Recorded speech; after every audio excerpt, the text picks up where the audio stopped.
Shalom, selamat pagi Bapak Ibu Saudara sekalian. Pada pagi hari ini kita akan mendengarkan kebenaran firman Tuhan. Sebelum kita memulai aktivitas kita, marilah kita berdoa terlebih dahulu. Tuhan Yesus, terima kasih karena kami diberikan kesempatan untuk boleh dapat mendengarkan firman Tuhan sebelum kami memulai aktivitas kami. Tuhan kiranya yang menolong kami agar kami boleh senantiasa hidup di dalam jalan Tuhan. Terima kasih Tuhan, dalam nama Tuhan Yesus kami berdoa. Amin.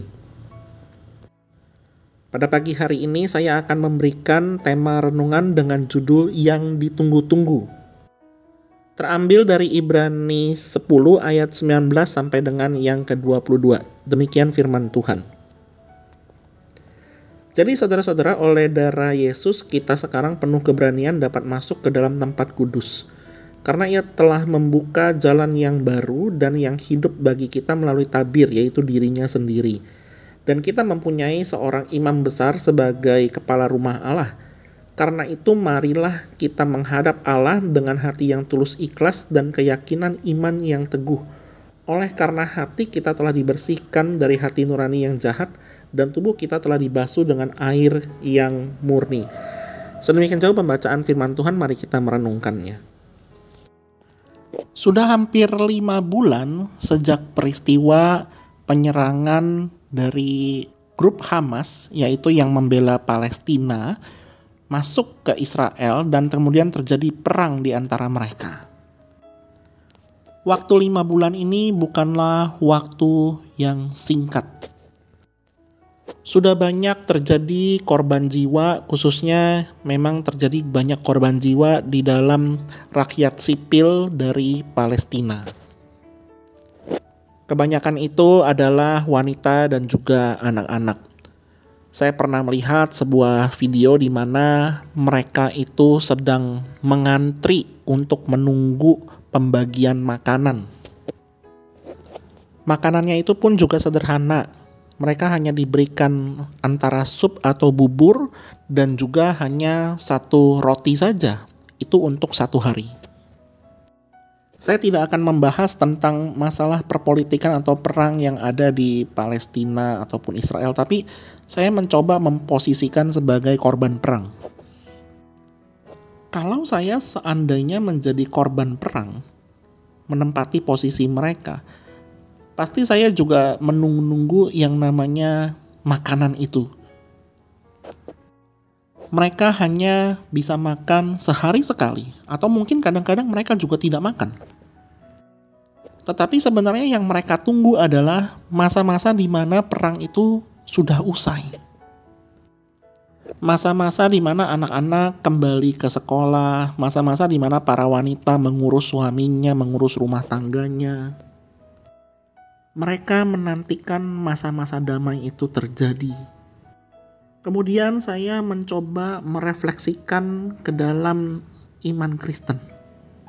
Khususnya ke dalam konteks orang-orang Yahudi yang hidup di zaman Tuhan Yesus. Mereka juga sebenarnya pada waktu sebelum Yesus itu datang, mereka sedang menanti-nantikan yang namanya Mesias. Mereka menanti-nantikan juru selamat, tetapi dalam pemaknaan mereka tentang juru selamat, mereka mengartikannya adalah bahwa Mesias itu akan menjadi presiden seperti mungkin Putin yang akan kemudian menghancurkan lawan-lawan atau bangsa-bangsa yang mengopresi mereka atau yang menindas mereka. Nah, tetapi Tuhan Yesus datang dengan memberikan sebenarnya satu pemaknaan akan Mesias yang sesungguhnya merupakan masalah utama dari manusia itu sendiri. Masalah utama manusia adalah rusaknya hubungan antara Allah dan juga manusia oleh karena dosa. Maka dari itu kalau misalnya kita membaca dari Ibrani 10 ayat 19 sampai dengan yang ke-22, oleh karena darah Yesus, maka kita dapat untuk menghampiri Allah. Kalau misalnya kita melihat atau flashback ke belakang, memang orang-orang yang masih terikat di dalam perjanjian lama ataupun yang mencoba, ada juga mungkin agama yang mengadopsi dari budaya Yahudian.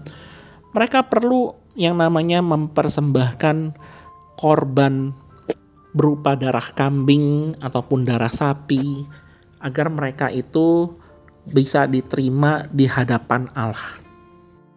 Tetapi kita bersyukur karena Tuhan Yesus yang mengorbankan dirinya sebagai anak domba Allah yang tidak bercacat, yang maha kudus, sehingga kita yang percaya kepada Tuhan Yesus, kita itu dapat dipulihkan kembali relasi kita bersama dengan Allah.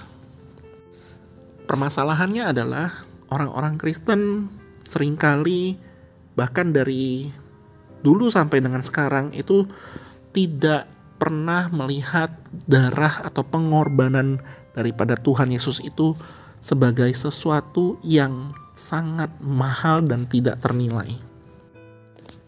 Saat kita merenungkan harga yang harus Yesus bayar untuk memberi kita akses kepada Bapa, kita akan menghargai betapa berharganya saat-saat kita bisa berdoa, menjalin relasi dengan Allah. Ibarat kata, ketika ada orang yang bersalah kepada kita, tetapi orang yang bersalah itu tidak tanggung jawab, malah orang lain yang menanggung akibat daripada orang yang berbuat salah kepada kita. Kalau seandainya kita mau bilang adil atau tidak adil, maka sesungguhnya yang seharusnya diadili adalah semua manusia yang berdosa di hadapan Allah. Tuhan sebenarnya tidak punya kewajiban, sekali lagi tidak punya kewajiban untuk menebus kita, karena yang bersalah adalah manusia. Tetapi Tuhan Yesus mau menebus kita, mengorbankan dirinya, karena Tuhan Yesus begitu mengasihi kita, begitu menyayangi kita. Maka dari itu, ketika kita yang mengaku orang-orang Kristen sudah percaya kepada Tuhan Yesus, apakah kita memiliki kerinduan seperti orang korban perang yang sedang menunggu makanan, seperti orang korban perang yang menunggu adanya terciptanya kedamaian? Apakah kita memiliki kerinduan yang sama seperti itu ketika kita mau bersaat teduh, kita membangun relasi kita dengan Tuhan? Ingat, harga yang harus Tuhan Yesus bayar itu bukanlah sebuah harga yang murah, tidak juga bisa kita bilang itu mahal, tetapi itu adalah harga yang tidak ternilai. Karena Tuhan Yesus sendiri mengorbankan nyawanya, supaya kita semua yang percaya kepada Tuhan Yesus memperoleh anugerah keselamatan, memiliki relasi yang utuh kembali bersama dengan Allah. Mari kita sungguh-sungguh hidup di dalam anugerah keselamatan itu. Seperti kata Paulus, kita mengerjakan anugerah keselamatan itu dengan cara kita membangun relasi kita setiap hari bersama dengan Tuhan. Mari kita berdoa.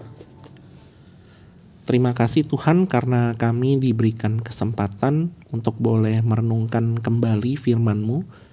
Kami seharusnya diingatkan dan juga seharusnya mengerjakan anugerah keselamatan kami dengan tekun, dengan satu kerinduan bahwa kami selalu menunggu-nunggu kesempatan untuk bisa berelasi kembali bersama dengan Engkau, membangun relasi setiap hari bersama dengan-Mu.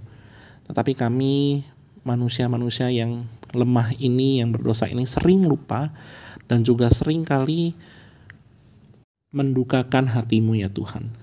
Kiranya Engkau yang mengampuni kami dan kiranya Engkau yang menolong kami agar kami senantiasa boleh dapat melakukan firman-Mu ini di dalam kehidupan kami. Terima kasih Tuhan, di dalam nama Tuhan Yesus kami berdoa. Amin.